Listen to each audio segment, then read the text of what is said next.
pues ayudó y les permitió para que vinieran todas las cosas que hacer, dejar a sus hijos, a su familia, a todos los que tiempo de organización.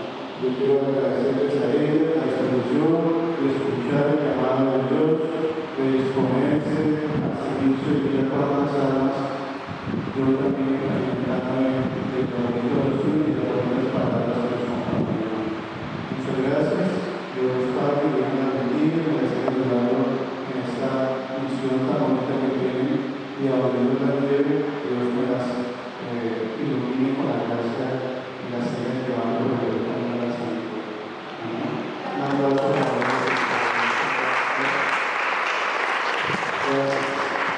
y no sé si después otras personas permitir consagración de la consagrar a la Virgen María por la invitación de la Virgen de Fátima, ¿verdad? O alguien más quiere por consagrar a la Virgen María, por supuesto, a Jesús por medio de la Virgen María.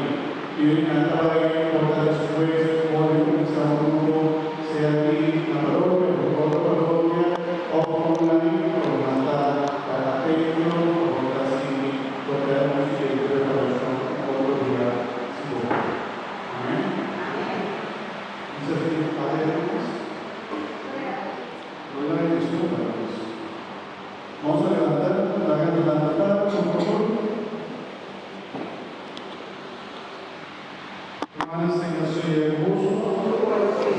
Y bendición de Dios Padre, Dios, Espíritu Santo, Padre de gozo y de deseo de gozo. Amén. Compañero de la Virgen María, os lo hagamos.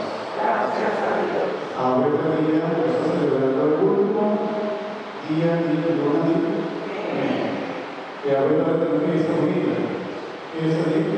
Visitación. Visitación de la Virgen María, la última, feliz Navidad. El día que corre la noche de Virgen María,